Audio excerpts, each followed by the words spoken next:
d'analyse juridique wala politique sociopolitique. Aujourd'hui c'est un constat. Le constat mooy que il y a un coup d'État institutionnel. Carrément. Le constat mooy il y a un putsch institutionnel. Le président de la République a osé. Il a osé tey hypothéquer l'avenir du Sénégal et de la jeunesse sénégalaise. Pour des considérations personnelles, pour des considérations claniques, pour des considérations peut-être sax ethniques. Et sama papa dafa am benn wax bu ma musal wax mu ne ma lii bul ko fàtte mukk doom. mu ne ma ku toog sa ginnaaw te sa ginnaaw neex ki si toog boo fuddul du fa jóge. Donc aujourd'hui Sénégalais yi ils sont devant ils doivent prendre leurs responsabilités.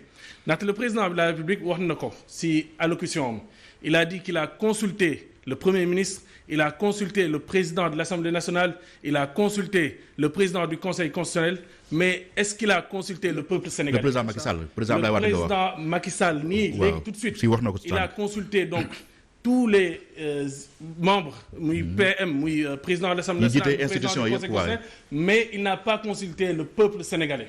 Et les candidats. Et les candidats aussi. Donc c'est très important. Les arguments soulevés sont des arguments fallacieux. Parce que différent bi muy wax entre le Conseil constitutionnel et l'Assemblée nationale, il faut savoir que waa Benno ñoo créé cette commission majoritairement. Quand je vois le bureau de la commission d'enquête parlementaire à 90% waa Benno la. Donc tey nii nul ne peut se prévaloir de sa propre turpitude. C'est un principe en droit. Deuxièmement, candidature bi ñuy wax double nationalité. Le délai imparti pour retirer sa candidature est passé. Lenn donc moo mën a am mooy ñu wax ko mu retirer moom personnellement sa candidature. Et aujourd'hui ñaan ko ñekk mu retirer sa candidature parce que aujourd'hui elle a des difficultés mooy garde à vue. Peut-être que su ko defee peut-être que la sanction sera en tout cas atténuée. Loolu ça existe circonstances atténuantes. Mais encore une fois mënoo teg prétexte boobu noonu pour reporter. Surtout que le président de la République il ne parle même pas de report. Il parle carrément d'abrogation du décret. Le mot moom bëgg ko lâché. Le mot lâché wu ko. Oui. Te aussi waxul démission parce que li mu def c'est anticonstitutionnel, c'est pas conforme tey aux règlements et aux lois en vigueur. Parce que démissionné wul voilà waxul report parce qu'il sait que c'est pas conforme à la Constitution. Donc vraiment tey c'est triste. C'est le deuil de la démocratie. C'est le deuil, c'est un jour lamentablement historique pour reprendre la phrase de Georges Nesta.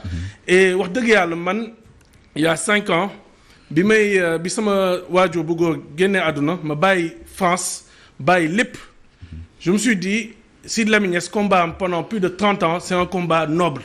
Je me suis dit dëkk bi dëkku Serigne Touba la El Hadj Malick Sy Baye Niass des gens ñu baax teg fii samp fi islam donc je me suis dit tey le Sénégal vaut le coup.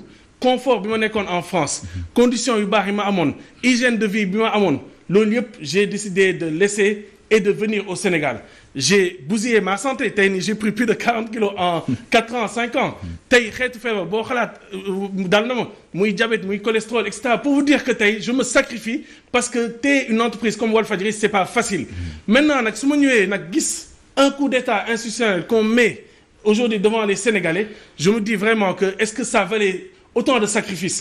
J'ai jamais eu de double nationalité. Aujourd'hui, je me dis, est-ce que parce que j'ai fait presque 20 ans en France. Mënoon naa am facilement la nationalité française.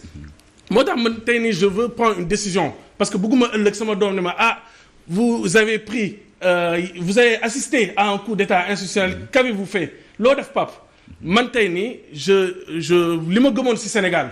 Tey nii j'étais fier d'être sénégalais musuma génn depuis 5 ans musuma génn Sénégal plus de 1 semaine wala 10 jours maintenant nag devant cet état de fait j'ai décidé de renoncer à ma nationalité sénégalaise. Ah bon?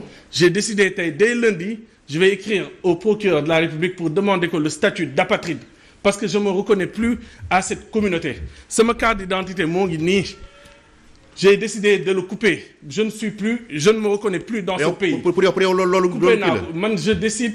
Loolu solution la. Waaw. Renoncer à votre nationalité. J'ai décidé de renoncer à ma nationalité. J'ai déchiré ma carte d'identité parce que je ne me reconnais pas dans ça. Gëm naa ne que Sénégalais yi encore une fois doo leen wax génn leen doo leen wax dara parce que sama papa li mu gëm mooy aaya Alxuraan boobu noonu faqaatil fi sabilillahi la tukallafu illa nafsak mooy engage-toi seul. Donc l'engagement du musulman l'engagement d'un citoyen c'est un engagement personnel. Maintenant nag wa xaaridil mu'minin mooy inciter les gens à le faire. man li ma mun mooy je m'engage man personnellement à renoncer à cette nationalité. Je n'ai pas de double nationalité, donc je vais demander le statut d'apatride.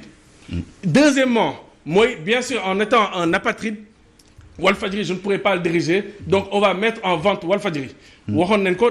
Avant le 25 février, on mettra en vente Walfadjri. En tout cas, aujourd'hui, on ne peut pas cautionner ça. Il n'y a pas de dialogue, on ne peut pas mettre le Sénégal en péril. Et je considère que on met le Sénégal, on met nos institutions en péril. Et c'est vraiment regrettable, c'est vraiment dommage. Malheureusement, j'ai pas de double nationalité. Mon visa périmé.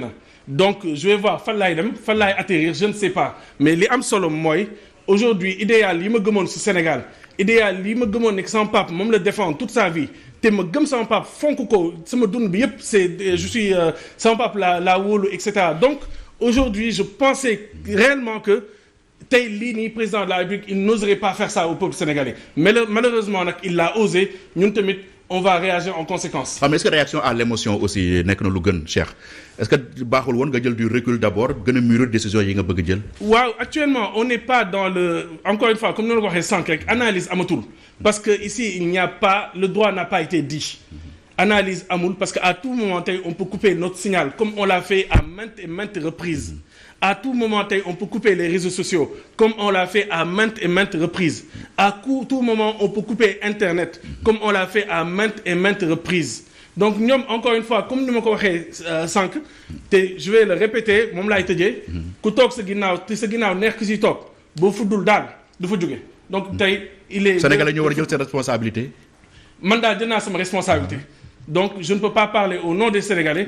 Je n'ai sa responsabilité en tant que PDG, en tant que citoyen. Parce que ce n'est pas le PDG, ce n'est pas l'avocat qui parle. C'est le simple citoyen, aujourd'hui, qui prend une décision, qui l'engage personnellement. J'ai décidé de renoncer à ma nationalité. Et dès lundi, le procureur de la République du Nord cette lettre de renonciation. Vous avez commencé à faire sa carte d'identité? Wow. Pas ça? Nous réagir à un moment donné, j'ai eu envie de me lever et de chipper la carte d'identité pour bañ mu àgg si. Mais diggante seconde bi may xalaat loolu Cheikh kilifa bi diggante seconde bi ma xalaat loolu ak bi mi acte bi di dem dafa xaw a gaaw et comme on est un peu distant, mais c'est un acte, c'est un message, c'est un signe, c'est un signal. C'est juste ça. Sénégal nag aujourd'hui toll nañ foo xam ni APR Benno Bokk Yaakaar li ma doon wax sànq. Le président Macky Sall ak ñi ñu àndal ñoom seen groupe seen clan lu ñu bëgg a def ko loolu daf ma see neex. Sénégalais yi nag bu fekkee bëgg nañu de ñoom it lu ñu bëgg Sénégalais lu ñu bëgg. mais ñoom itam nañ ko def moom def na li mu bëgg a def Sénégalais yi nañ def li ñu bëgg a def on ne peut pas aujourd'hui bu ñu waxalee yàlla rek.